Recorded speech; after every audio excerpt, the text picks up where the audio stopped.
Hey, welcome to Everyday Economics, the podcast that helps you learn about the economic world happening around you every day. I'm your host, Chris Krug, president of the 501c3 nonprofit, nonpartisan Franklin News Foundation.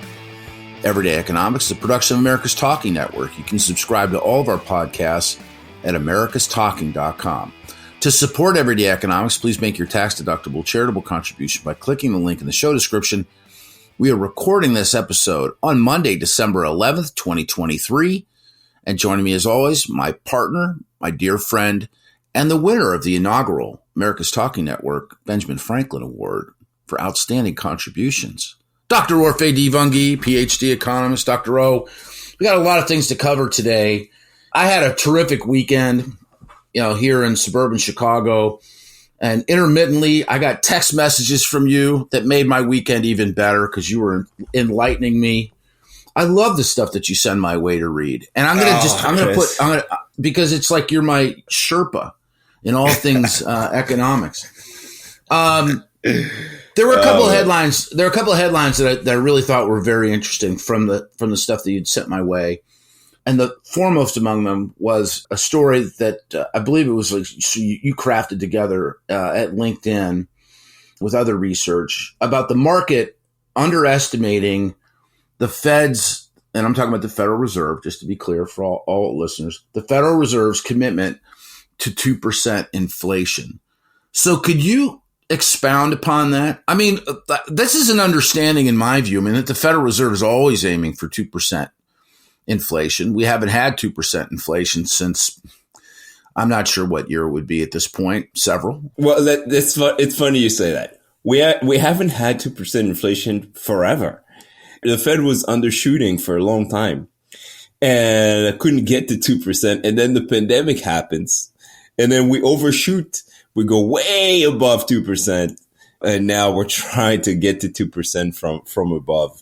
So no, that's, glad to be back, of course, on the Everyday Economics podcast on a Monday morning. And yeah, I saw this article. It wasn't my article. It was an article by Apollo's chief economist. He's got this blog called The Daily Spark. And he says, look, the market is underestimating the Fed's commitment to 2% inflation. And I thought it was interesting because I think he might actually be right. Look, you got a market, you got yields falling in November, dropping like crazy because people are actually expecting the Fed to cut in the first half of 2024. As if this is fait accompli, that this is absolutely going to happen, right? Exactly. As if inflation is already down at around the 2% target and maybe even going below 2%, right? Now, of course, there's some good news to support the argument that potentially inflation will return to 2% and potentially inflation will fall below 2% and that the Fed maybe should even be correcting ahead of that event because, once that's in the works, in the pipeline, and there's momentum, it will be hard for the Fed to stop the plane. I heard some economists that I actually admire and love saying, hey, we've already achieved the soft landing and the plane is going too fast and might run out of runway. And the Fed needs to hit the brakes. And I get that. I get that a good Fed is one that basically weighs all of the risks and maybe prepares the plane for a landing and gets it slightly ahead of the 2% target because there's that momentum. The plane could fall out of the air. We don't want that. So yeah, these economists are very smart in saying that.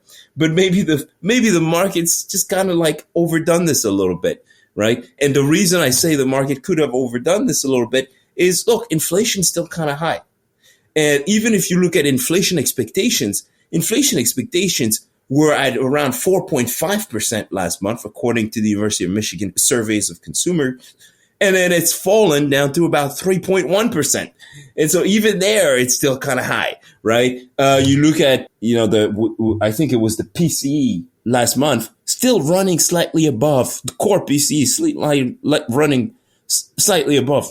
Maybe some people might even say well above the 2% target, right? Even on a monthly basis, annualized, you're still above the 2% target. So we have a ways to go before we're going to see that 2% target. Now, of course, the people that are making those arguments, I said at the beginning, they have some support, right? The support is, look, there's a ton of rent disinflation already in the pipeline.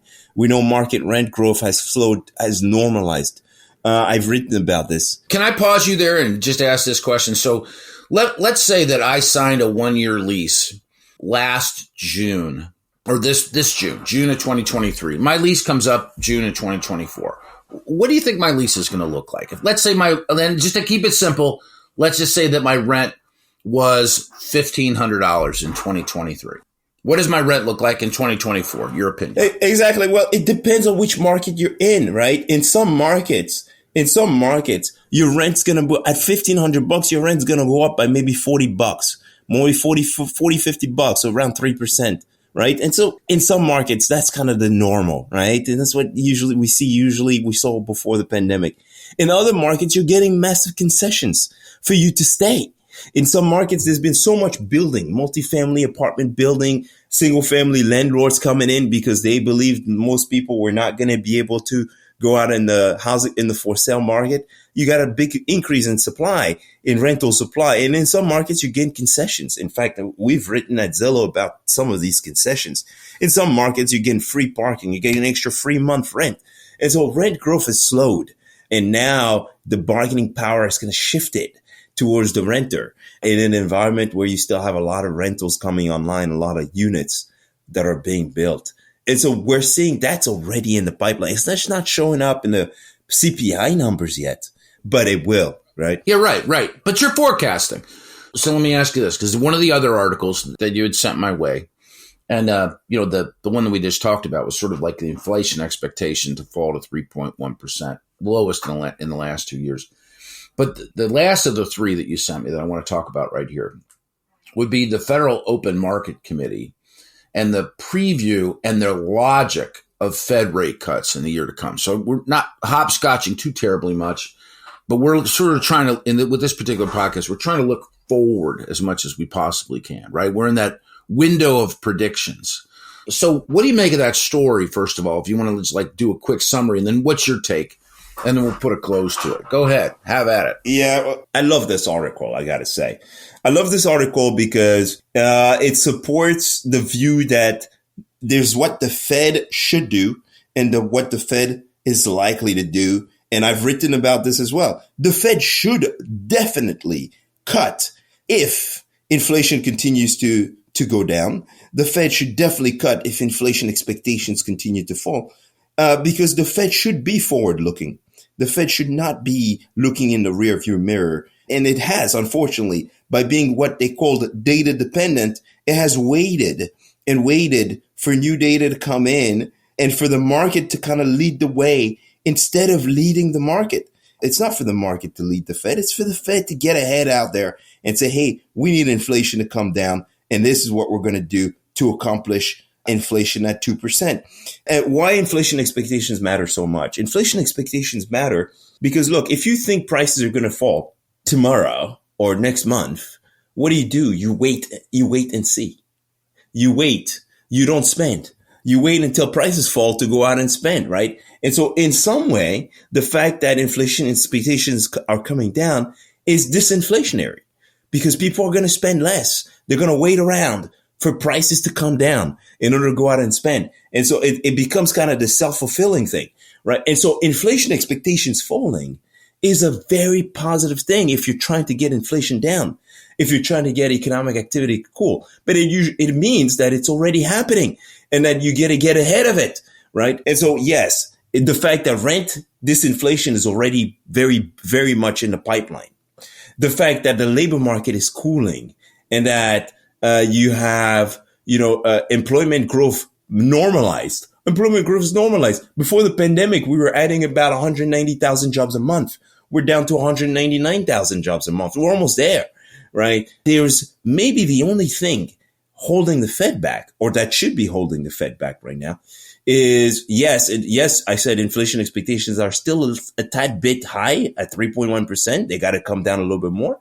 But also the wage growth number that we got last week was still a tad bit high, right? We had wage growth on a month-over-month basis, 0.4%, that number needs to fall in order for us to get back to where we were before the pandemic. But then again, even arguing about the wage growth number, we've seen that there was no such thing, at least this cycle, as a wage price spiral. The wage increases haven't really fed into price growth that much. We've seen price growth slowing, even as wage growth was increasing. And so, the Fed really should be looking forward and managing all the risks. And one of the things I really loved about that article is that it also alluded to fiscal policy.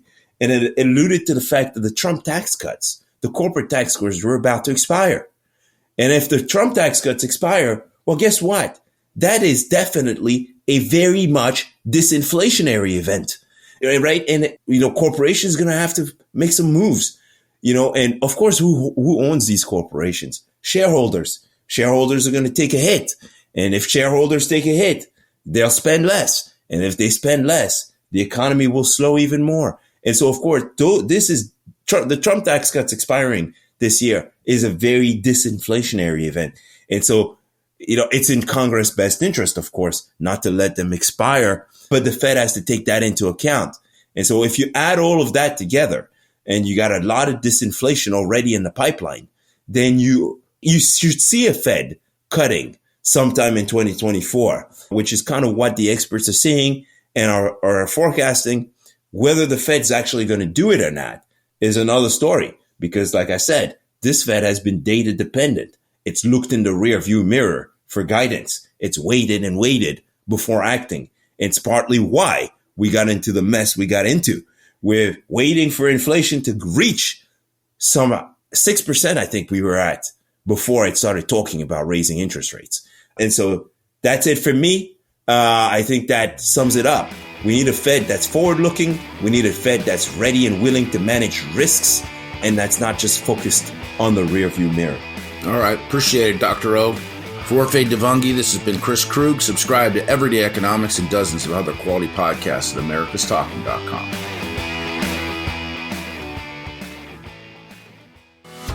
Are you tired of news that puts politics over people?